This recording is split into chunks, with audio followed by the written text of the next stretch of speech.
News में आपका स्वागत है और मैं आपसे मुखातिब हूँ समीर अब्बास। कदम जो जानिबे मंजिल बढ़ा नहीं सकते, कसम खुदा की वो मंजिल को पा नहीं सकते, बचाए रखते हैं दामन जो अपने कांटों से, वो फूल बन के कभी मुस्कुरा नहीं सकते। अल्लामा इकबाल का ये शेर है और मैं ये समझता हूँ ये शेर अगर किसी की शख्सियत पर सबसे सटीक बैठता है तो वो कृष्णा भारद्वाज जी हैं।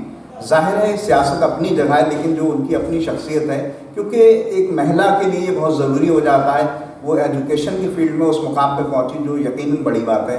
उन्होंने MBA भी फर्स्ट क्लास किया इग्नू से, साथ ही उन्होंने MA इंग्लिश में किया और इससे अब और बढ़ते LLB भी किया, यानी 3 डिग्रियों में मास्टर होने के बाद सियासत में कदम रखा है। क्योंकि जाति समुदाय की राजनीति से हम सालों से जुड़े हुए हैं, 70 साल से यही देखते आ रहे हैं, लेकिन सिस्टम को बदलाव के लिए आम आदमी पार्टी की ये प्रत्याशी जो शहर सीट पे हैं वो यकीनन काबिल तारीफ़ है और काबिल फ़ख्र भी हैं।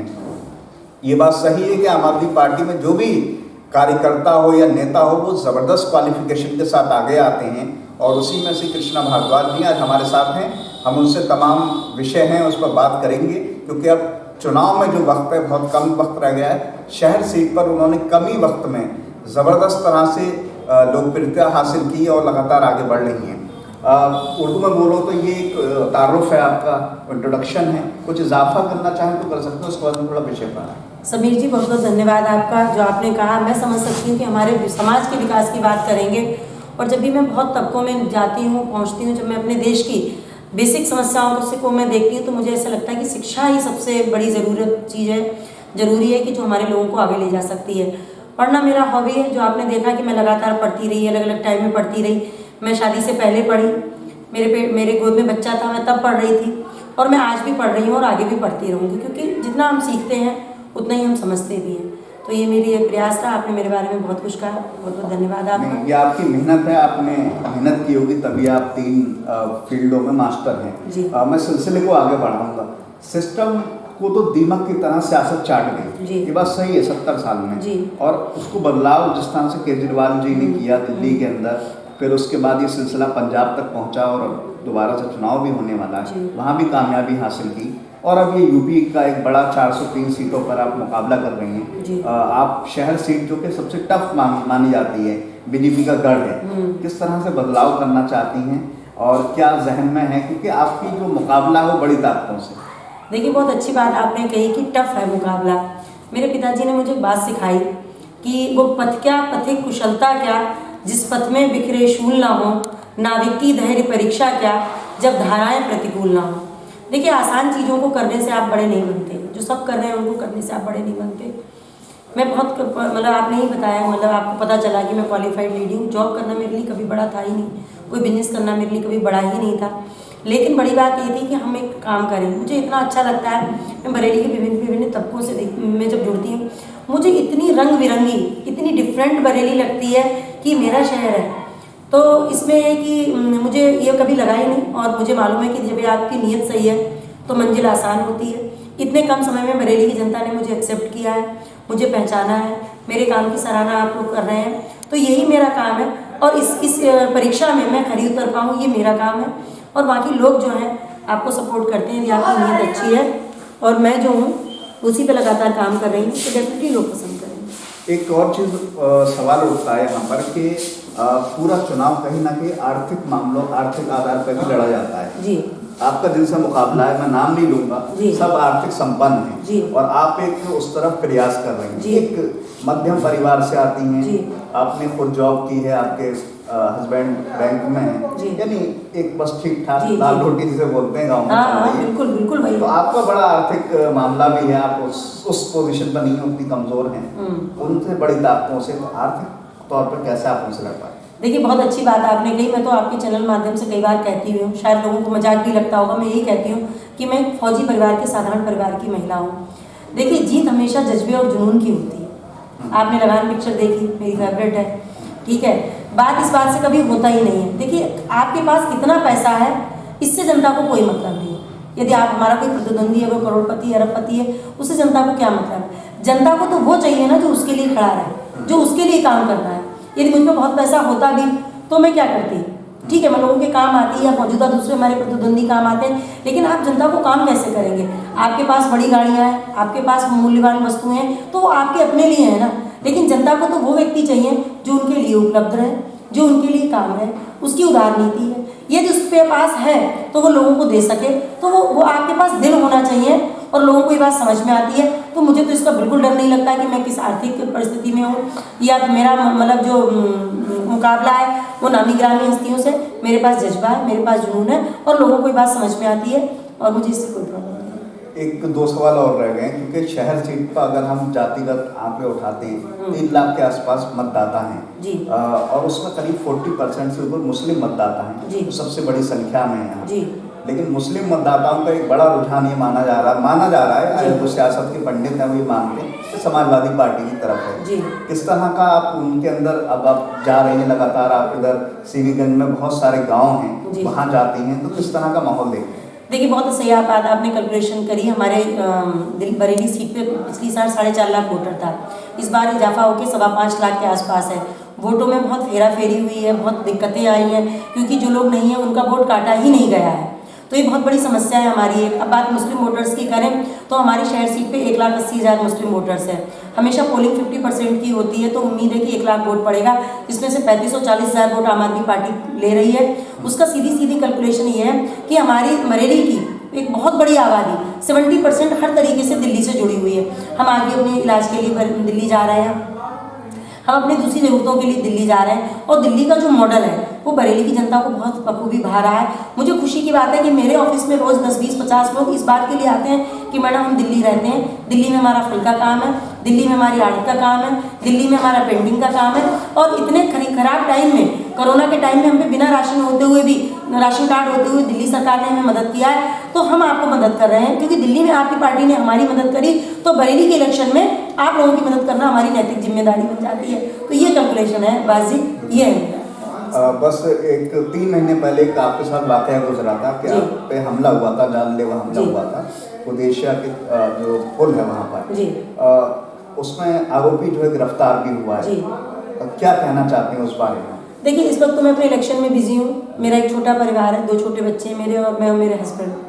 राजनीति मेरे लिए टफ थी, मैं तो शुरुआत करने से डर रही थी कि मेरे पास तो वो घर में जेठ ससुर नहीं है कि मैं कैसे, मेरे घर जब 4 लोग मिलने आएंगे तो मेरे लोगों से बात कौन करेगा। लेकिन मेरे इसी समाज से मुझे बड़े भाई मिल गए, मुझे जेठ मिल गए, मुझे कई मेरी माएँ मिल गई, कई मेरे पिताजी मिल गए। तो बात यहाँ पे बिल्कुल नहीं है कि कैसे क्या होगा। रही बात मेरे अटैक की, मेरी हिम्मत को रोका गया, कई चैनल के माध्यम से मैंने ये बात उठाई भी है, मुझसे सवाल किया जाता है तो मैं बात करती भी हूँ, लेकिन उनकी असलियत जो थी वो जनता के सामने आ गई। आज जब मैं शहर में पहुँचती हूँ तो 10 में से 5 लोग इस बात का जिक्र करते हैं कि मैडम आपके ऊपर अटैक हुआ, जो कि सही था, जो कि नहीं होना चाहिए था आपके ऊपर। तो लोगों की जो इमोशनल टच हुआ मुझसे, तो लोगों को पता चला कि किस तरीके से हमारे जो मौजूदा भाजपा सरकार का जो एजेंडा है कि बेटी बचाओ बेटी पढ़ाओ, वो कहीं लागू ही नहीं हुआ। तो मुझे इससे कोई फर्क नहीं पड़ता, मैं निकली, मेरी हिम्मत टूटने की, और जो बचाने वाला भगवान होता है, मारने वाला भगवान होता है, व्यक्ति विशेष किसी के लिए कुछ नहीं कर सकता है। तो मुझे उससे कोई परेशानी नहीं, मुझ पर अटैक हुआ, मेरी जान बची, शायद कुछ मेरे परिवार का या मेरे बच्चों का या मेरे परिवार का कुछ नसीब रहा कि 13 टाँके मेरे सिर पे आए।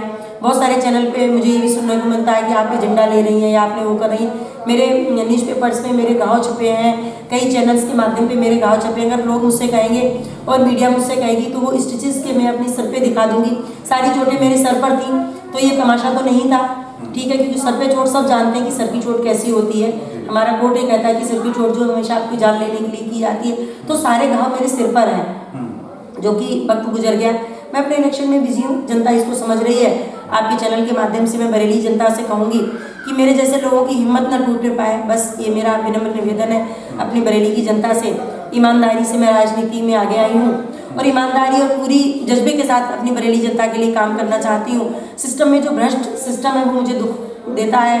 मैं देखती हूँ छोटे छोटे 20-20, 30-30, 40-40 हज़ार रुपए के लिए लोग जो है वो अपने पेशेंट को अस्पताल से वापस लेके आ जाते हैं, तो इससे मुझे दिक्कत होती है। तो ये सब चीज़ें मुझे परेशान करती हैं। बस मेरा प्रयास है कि मैं अपने लोगों के लिए काम कर सकूँ। चलिए, बस सियासत से हटकर और एक अच्छा एक माहौल बनता है, खुशनुमा माहौल बनता है मेरे इस सवाल से कि सियासत से हटकर अपनी पारिवारिक ज़िंदगी के अलावा अपने मनोरंजन के लिए आप क्या करती हैं? अगर चाहें तो रोशनी डाल सकते। बहुत अच्छी बात कही आपसे। कुछ मेरा नसीब रहा बचपन से, खाली वक्त मेरे नसीब में नहीं था। मैं जब छोटी थी तो मेरे परिवार की जिम्मेदारी मुझ पर थी, मैं ट्यूशन्स पढ़ाती थी और उससे मैंने अपने परिवार को और अपनी एजुकेशन करी, आगे बढ़ी मैं। और वही सेम ज़िंदगी मेरी यहाँ रही। मेरे हस्बैंड फौज में रहे तो किसी भी स्टेशन पे मैं 2 साल से ज़्यादा नहीं रह पाई। उससे मुझे बहुत सीखने को भी मिला, लेकिन साथ साथ मेरा संघर्ष भी बहुत बड़ा रहा। तो फ्री वक्त मैंने नहीं जाना, टीवी में नहीं देख ही नहीं पाती हूँ कभी, लेकिन जब भी मुझे मौका मिलता है मैं बुक्स पढ़ती हूँ। आजकल तो इंटरनेट का सिस्टम है, तो मेरा जो डाउनलोडेड सिस्टम रहता है, मैं हिंदी कवियों को बहुत पढ़ती हूँ, मैं मतलब उर्दू को भी बहुत पसंद करती हूँ, मैं उर्दू पढ़ती हूँ। और मैं जो लोगों से बात करना, लोगों के बीच में रहना और काम करना मेरी हॉबी है। बेसिकली मेरे पास जिस दिन काम नहीं होता उस दिन मैं परेशान रहती हूँ। तो मेरा जो काम, मेरी हॉबी काम करना है लगातार 12 घंटे, मतलब मुझे इतना पसंद है कि मुझे सिर घुमाने की का टाइम ना मिले, मुझे इतना काम करना पसंद है। तो चूँकि काम करना मेरी हॉबी है और चीज़ें मिलती हैं, लोग मिलते हैं, आप जैसे भाई लोग मिल जाते हैं तो उनसे बात होती है, सिस्टम को जान लेते हैं। पढ़ना मुझे पसंद है, लोगों की हेल्प करना मुझे पसंद है, लोगों से बात करना पसंद है, ये मेरी हॉबी है। और बाकी जब जैसा जो वक्त मिलता है, अभी कभी समय मिलता है तो बाहर घूमने निकल जाते हैं, ड्राइविंग करना पसंद है, वक्त मिलता है तो गाड़ी निकाल लेती हूँ और चली जाती हूँ बच्चों के साथ में घूमने। शॉपिंग भी करना पसंद है, बेसिकली कुकिंग बहुत पसंद है, लेकिन अब तो पिछले 1.5-2 सालों से अपनी किचन में बिल्कुल टाइम नहीं दे पा रही। किसी दिन आपके साथ खाना खाएंगे। जी बिल्कुल। जी, अगर कोई पैगाम, कोई मैसेज देना चाहती हैं हमारे ज़रिए से तो आप दे सकते हैं। बस समीर जी, आपके चैनल से मैं यही कहूँगी बरेली की जनता के लिए कि प्लीज़ बदलाव करिए। वक्त आ गया है कि नए लोगों को सिस्टम में लाइए, कुछ अलग मिलेगा आप लोगों को, कुछ सिस्टम मिलेगा, कुछ लोगों की हिम्मतें बढ़ेंगी, आप नए लोगों को नई जगह आप अग्रसित करेंगे। और हमेशा एक ही तरफ के, एक ही जगह के, एक ही टाइप के धन बली बाहुबली राजनीति में काबिज है, उनको कोई मतलब नहीं कि जनता का काम कैसे होगा। तो मौका दीजिए नए लोगों को एक बदलाव के लिए, एक सही सोच के लिए। और प्रजातंत्र ने और लोकतंत्र ने और हमारे संविधान ने आपको मौका दिया है कि आप 5 साल के लिए ही जनता चुनते हैं, सरकार चुनते हैं, सॉरी। तो इसके लिए कि आप 5 साल के लिए मौका दीजिए, आपका अच्छा लगे आप उसको दोबारा मौका दीजिए, वरना आप कान पकड़ के उतार दीजिए। सिस्टम आपका है, जनता जनार्दन आप है, मौका दीजिए अपनी इस बेटी को कि मेरी हिम्मत न टूट पाए और मैं आप लोगों के लिए ईमानदारी से और पूरे जज्बे के साथ काम कर सकूँ। बहुत सारी मुबारकबाद है आपको। और मैं इस इंटरव्यू से हट के बात ज़रूर कहूँगा कि आपका जो जज्बा है, जो जोश है, उसको सलाम है और आप इसी तरह से आगे बढ़ते रहें। बरेली की बेटी हैं, कामयाबी की बुलंदी हासिल करते रहें। सियासत अपनी जगह है, लेकिन जो आपके अंदर शौक़ है, जो जोश है, वो काबिल तारीफ़ है और काबिल फ़ख्र भी है। बहुत सारी मुबारकबाद आपको। बहुत बहुत धन्यवाद समीर जी। तो हमारे साथ भी कृष्णा भारद्वाज जी, मैं उनके लिए ये शेर पढ़ते हुए बात ख़त्म करूँगा कि मेरी हिम्मत को सराहो मेरे हमराह चलो, मेरी हिम्मत को सराहो मेरे हमराह चलो। मैंने एक शम्मा जलाई है अंधेरों के ख़िलाफ़, और एक शम्मा उन्होंने जलाई है, उन पर तमाम अटैक भी हुए जिसका जिक्र हमने भी बीच में बात की। लेकिन जो जोश है, जो जज्बा है, वो बड़ा है।